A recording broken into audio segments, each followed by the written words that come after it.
Smoking is drinking is injurious to health. ধূমপান ও মদ্যপান স্বাস্থ্যের জন্য ক্ষতিকারক। এবার আপনাদের বলবো অনুব্রত মণ্ডলের কথা, যিনি নির্বাচনের আগে স্বমহিমায় রয়েছেন। সোজা ব্যাটে বিরোধীদের মাঠের বাইরে পাঠালেন তিনি।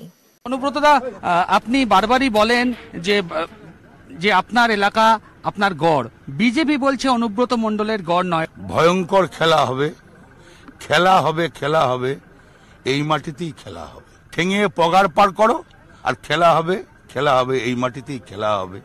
ভয়ঙ্কর খেলা হবে। আপনি তো ক্যাপ্টেন সেই খেলার।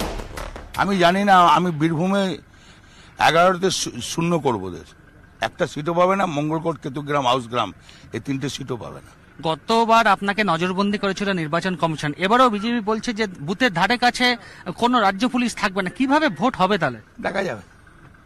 ভোট তো মানুষ দেবে, ভোট তো আর অন্য কেউ দেবে না, সে মানুষই ঠিক ভোট দিয়ে দেবে। যদি আপনাকে নজরবন্দি করা হয়? আরে করুক না নজরবন্দি, ও বহুবার করে, ওগুলো কোনো পরোয়া করি না। দিলীপ ঘোষ বা অমিত শাহ আসছেন, ছাগলের কথা কিছু বলতে লাগে। অমিত শাহ আসছেন, বললাম তো পাগল দিল্লিবাসী যারা হিন্দিভাষী লোক, এখানে লোকে কি বোঝে? হিন্দিভাষীরা কি বাংলা শাসন করবে? বাংলার সংস্কৃত জানে, রবীন্দ্রনাথ নজরুলকে জানে, রামকৃষ্ণকে জানে, বিবেকানন্দকে জানে, তো ওরা দিল্লি থেকে সে কি বুঝবে?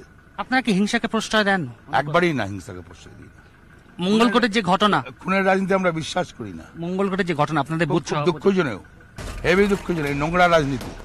আর যদি ভেবে নাই যে আমরা এইসব করব, আমি অনুব্রত মণ্ডল, আমার চেয়ে ভয়ঙ্কর কেউ হবে না। আপনি বলেওছিলেন যে বিজেপি কাউকে ঘর থেকে, যদি ভেবে নাই, আমার চেয়ে ভয়ঙ্কর কেউ হবে না। আপনি বলেওছিলেন যে বিজেপি কর্মীরা আমরা চাইলে বাড়ি থেকে বেরোতে পারবেন না। ঠিকই, এখনো তো বলছি, ওরা যদি আর একটা কিছু করে তো নিশ্চয়ই ঘর থেকে বেরোতে পারবে না।